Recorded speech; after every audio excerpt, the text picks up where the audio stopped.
Our next class that we're doing is Mage. My favorite class.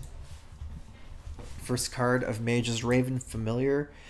I'm going to rate Raven Familiar as 3 out of 5 stars. Raven Familiar is a 2-mana 2/2 beast that has Battlecry, reveal a spell in each deck. If yours costs more, draw it. Raven Familiar's effect isn't really strong enough to build an entire deck around, but it's likely to affect deck tuning to some extent. A 2-mana 2/2 draw card I would rate as 4. This is a bit weaker since you don't always draw the card. Keep in mind that Archaeologist is 2-mana 2/3 draw card almost all the time, at least when it's played on curve, which is even stronger than the 2-mana 2/2 draw card, and this is still much weaker than that.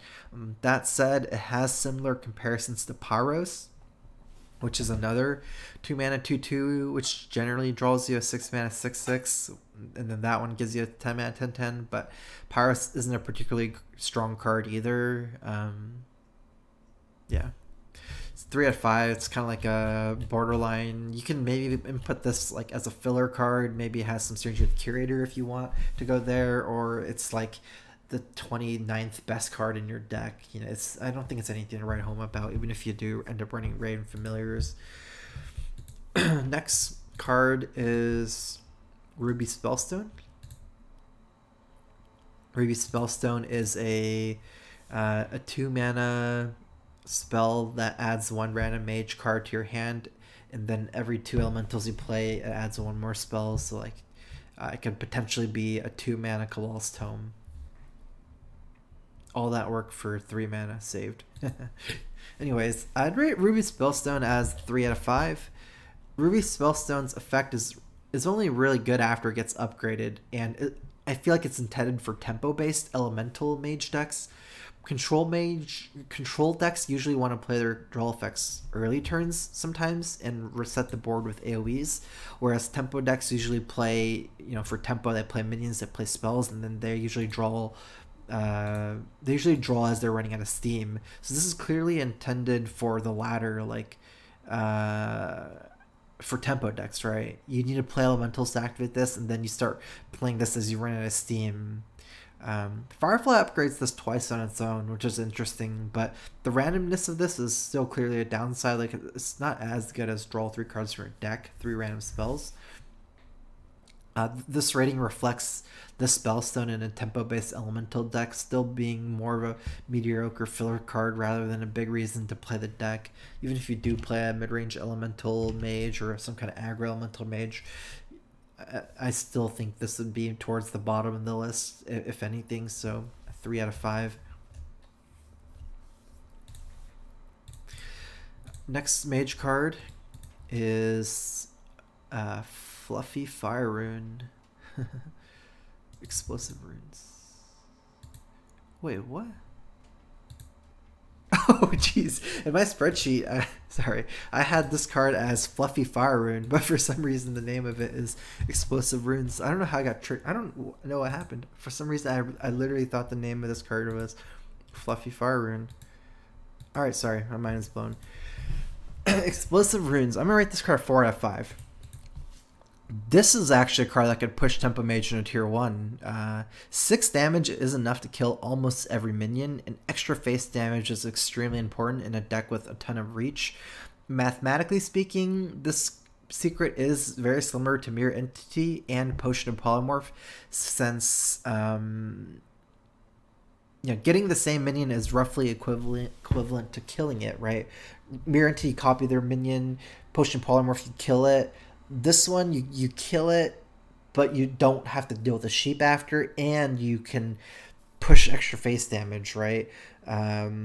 So this is basically the best Tempo Mage secret. I can even rate this card a little bit higher than 4 to 5, but it's, I guess, like a semi-conservative rating. A lot of the common counters to Mirror Entity and Potion Polymorph, no one really plays on Potion Polymorph, but like say a common counter to Mirror Entity is playing a small minion, and if they play a 1/1 or 1/2 against Explosive Runes, they just take 4 to 5 face damage. That's a lot of damage. Again, so I'm gonna say this is the best Tempo Mage secret. It's very hard to play around this secret. And Mage has always had like a hard time recently with like overpriced like weak secrets outside of ice blocks. So, and again, ice blocks not a great secret for tempo mages, more like a control card. 4 out of 5. Next mage card I'm doing is Arcane Artificer. It's 1 mana, 1/2 elemental. Whenever you cast a spell, gain armor equal to its cost. I rate this as a 2 out of 5. Mediocre, fringe playability. So Arcane Artificer has its most noticeable issue as a card without identity, I feel. The mana cost and elemental tag suggests that it should be played in some kind of mid-range elemental mage with perhaps a focus on longer games with Jaina, but slow mid-range as an archetype has been dead for years due to how minion combat and tempo works in Hearthstone.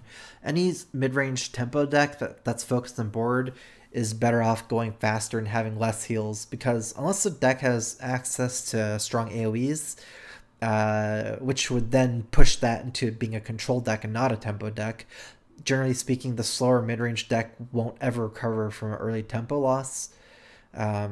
So, Artificer and Control Mage might be a little bit interesting, but having to hold on to it until you start casting higher mana cost spells makes having it too much of an opportunity cost compared to simply having another card in your hand or deck. Yeah, like you can combo it with Flamestrike or Firelands on turn 8, but then you're slowing down your Firelands or Flamestrike, and then it's like an opportunity cost, right? You can run MC Tech in that slot, and if it sits in your hand, you get to cast it. You can run even mages don't even run Ink Master in your Kazakus decks, and that's potential free 5/5. The last mage card I'm doing is Aluneth. This is my first 5 out of 5. Something to build your deck around, format breaker, things like that. Aluneth gives fast mages seemingly infinite fuel until they ran out of cards in their deck, and it gives combo mages a way to cycle through their entire deck, but at a very high risk of overdrawing combo pieces. In tempo matchups, having a 6 mana do nothing turn is very expensive, but you can play this closer to top deck mode rather than a tempo play, and it guarantees you win any top deck war with another tempo deck. And in slow matchups, having to survive against the onslaught of like stuff after someone plays Aluneth should be very hard.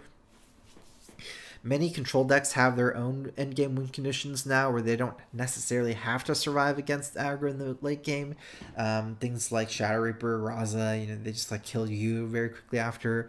And Aluneth is countered by weapon removal as well. But then I feel like if Jade Idol is rated a 5, I would rate Jade Idol as a 5, by the way, right now. Then Aluneth has to be as well, I feel, because it requires counters on its end. Like, Aluneth requires a counter to it as for a slower deck to beat it, and it's game ending on its own if it's not answered by, like, Ooze. I'm wondering if we're in an age where value-based control decks have to run weapon removal for this, add in Geist for Jade Idol, and still be good enough with the other 28 cards. It's like too many must-haves. If you must have Ooze, you must have Geist and things like that. It seems more like that value-based control is just dead, right? With every card having its own win condition now. Not sure how I feel about that, but I think this card's insane. It's like if you're worried that you're drawing too many cards, like what kind of a worry is that? That's so, like, that's absurd. If you listen to someone say it, like, I have too much cards, like that's like saying you have too much money in the world or something. You can't have too many cards. Like it is maybe a thing, but that just speaks to the power level of Aluneth when people start complaining about having too many cards, right? That's ridiculous. If you compare it with Nourish is 5 mana, draw 3 cards. This is 1 more mana. Actually, I didn't even think about it until now during my card review, but oh wait, never mind. I've been playing too much Eternal. I thought that gives you armor. No, it doesn't give you armor. Anyways, it's 1 more mana than Nourish, and you get 3 cards every turn, not just your first turn. And for Mage, that's even better, I feel, than other aggro decks, because other aggro decks, if they lose the board, like Zoo, even if you draw your whole deck, you're not going to finish them off. Like, they can just stabilize, and if you play more mains, they'll just clear them every turn or use their board to trade. Mage has burn. If you draw cards, you're just going to burn people out of the game, like, all the time. 5 out of 5.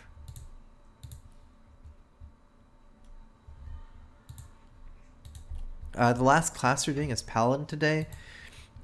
Benevolent Djinn is the first card I am rating. Benevolent Djinn is a 4 out of 5, 4 stars. I think Benevolent Djinn is beyond a solid playable and control Paladin. Comes down as a 2/4 heal for 3 mana, and it threatens to heal for 3 every turn. Control Paladin still needs a stronger late game. It has the weakest Death Knight out of all the control classes. Yeah, Jaina dominates it. Gul'dan dominates it, as well as Shadow Reaper. I think that's all control. Warrior, I'm not sure, but Warrior probably dominates Paladin, Death Knight. Not really, but getting a Robin every turn ensures that they don't actually win from the Paladin, Death Knight, as far as having all 4 of them goes. Anyways, yeah, I think Paladin's starting to solidify itself as a very anti-aggro control deck, because Paladin has access to equality, has access to good weapons, and has access now to Djinn and the new Pearl Spellstone, which is great. So between all that, like, Paladin's gonna be having a very, like, you're gonna have a hard time killing control Paladin as an aggro deck, and they have a lot of, like, taunts. I feel like almost like control Paladin's kind of converging with mid-range Paladin, because a lot of, like, the other control decks, they seem to have stronger Death Knights or stronger late game win conditions, whereas control Paladin's more about just throwing down big taunts all game and having a lot of heals.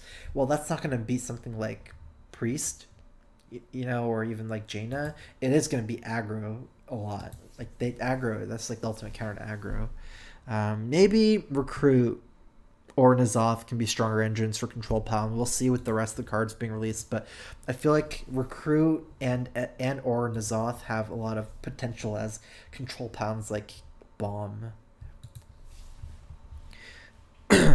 Next card is Direlich Jailer. Sorry, Dire Gulch Jailer. Dire Gulch Jailer is a 2 mana 1/1. Death Roll adds 3 Silver Hand recruits to your deck. This card is a 2 out of 5. And that's sad for me to rate this card as a 2 out of 5, because, like, that hero power style of Paladin, Silver Hand Recruit, is one of my favorite decks ever. It has, like, a special place in my heart.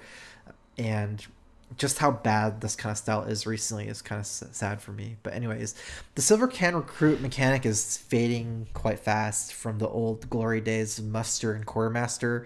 If you look at this card, Jailer, it's in total a 5 mana for 4 1/1s. If you add all the total cost of this card together, that's beyond abysmal. Compare that to Kind Grandmother. It's a 2 mana for a 1/1 and a 3/2. Jailer is 3 more mana than Kind Grandmother if you count the fact that you have to play if you have to play the recruits to your hand. There are some hand buff stuff, but if the new Silver Hand Recruit mechanic is level up, I feel like level up is a joke of a card compared to Quartermaster, which we'll get to next, and we can basically forget about this.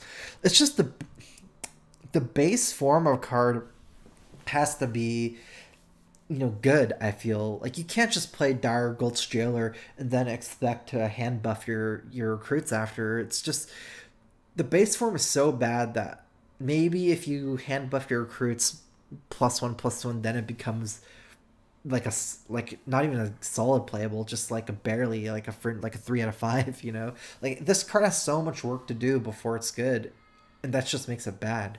You can get Potion of Madness here and just get destroyed. Next card is Level Up.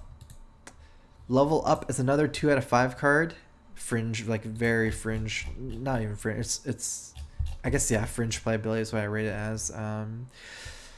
The Silver Hand Recruit mechanic, I'm gonna talk a little bit more about it.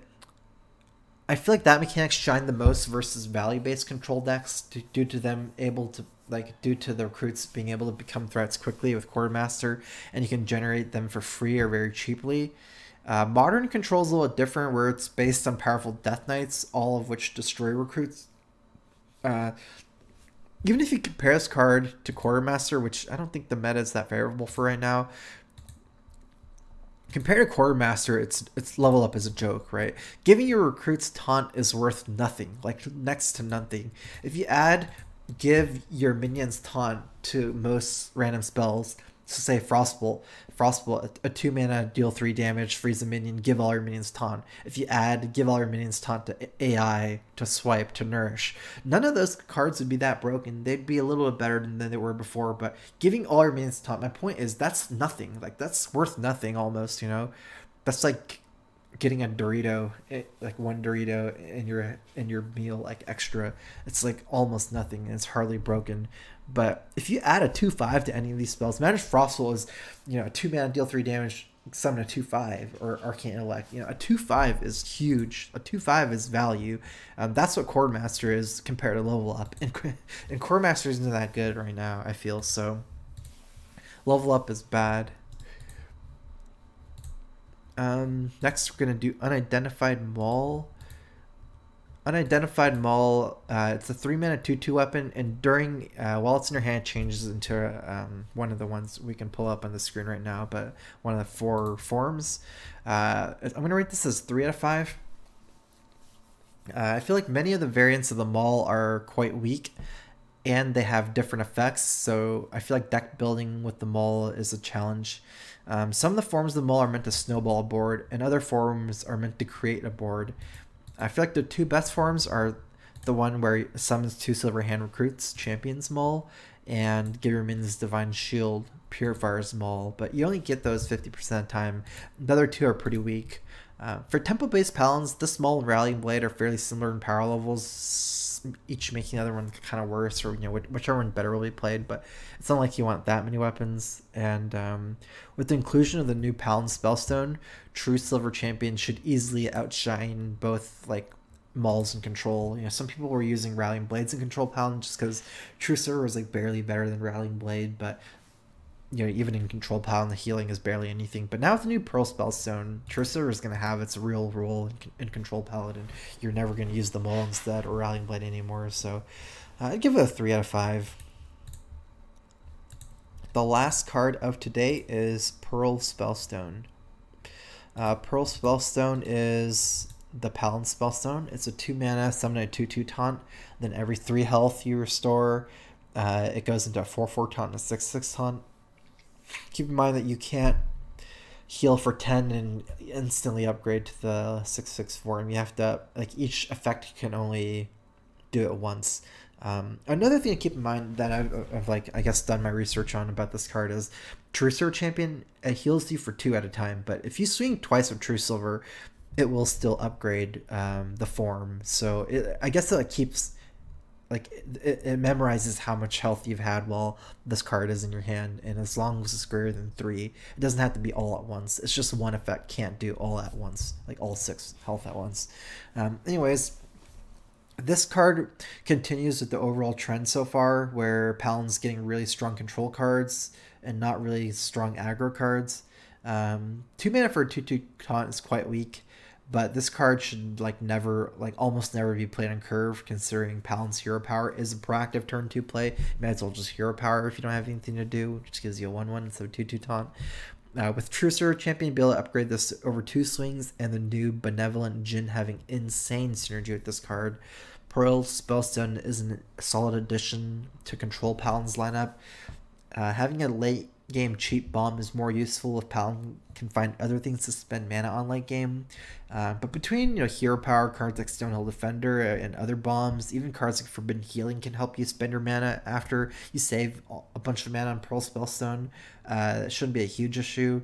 Question just still remains, what can Control Paladin proactively do late game other than survive? Because Paladin's having, you know, a lot of like great taunts and great heals against aggro for control, but, you know, it still has a weak Death Knight, and it still has so far maybe a tentatively like weak control v control game plan. So yeah, this card I'm rated as a 4 out of 5. It is like one of those like really good cards though, in the right archetype.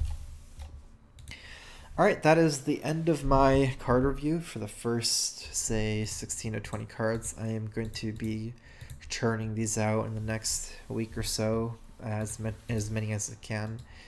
So hope you guys enjoyed. See you guys next time.